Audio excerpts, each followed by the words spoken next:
আসসালামু আলাইকুম ওরহমতুল্লাহ। সম্মানিত প্রিয় বন্ধুগণ, ইউনূস স্যারের আমলে যখন ইউনূস স্যার ক্ষমতায় ছিলেন, বিএনপি আসার আগে ইউনূস স্যারের আমলে দেখলাম অনেক শ্রমিকরা তাদের অধিকার নিয়ে মাঠে আন্দোলন করত। যেমন ধরেন রিক্সা চালক, এই দাবি সেই দাবি নিয়ে কত দাবি নিয়ে রে ভাই, প্রতিদিন মাঠে দেখতাম।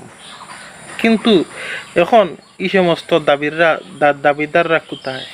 তারা কোথায় গর্তের মধ্যে লুকিয়ে আছে? এখন দেখি আর কোনো তাদেরকে এই দাবি সেই দাবি নিয়ে মাঠে এবং রাস্তাঘাটে দেখা যায় না।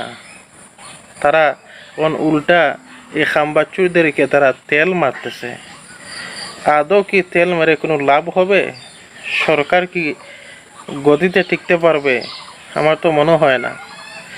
সম্মানিত প্রিয় বন্ধুগণ, যেই দল এই বিএনপির নেতাকর্মীরা সংসদে দাঁড়িয়ে এই জাতিকে অপমান করে, এই জাতিকে মূর্খ, সংসদে দাঁড়িয়ে মূর্খ সাব্যস্ত করে এবং এই জাতিকে অপমান অপদস্থ করে, এমনকি জুলাই সনদ বাস্তবায়ন না করে উল্টা কথা বলে, এত বড় বেইমানি করলো এই খাম্বাচুরের দলেরা।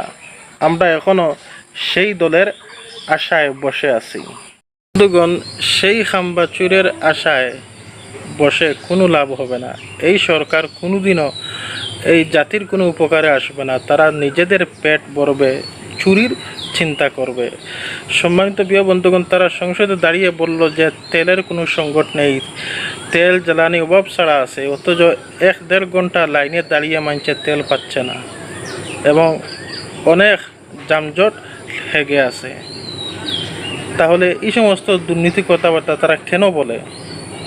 এক্ষুনি তাদের বিরুদ্ধে অ্যাকশন নেওয়া উচিত। না হলে দেখবেন এই দেশ আর দেশ থাকবে না, চোরদের আস্তানা হয়ে যাবে।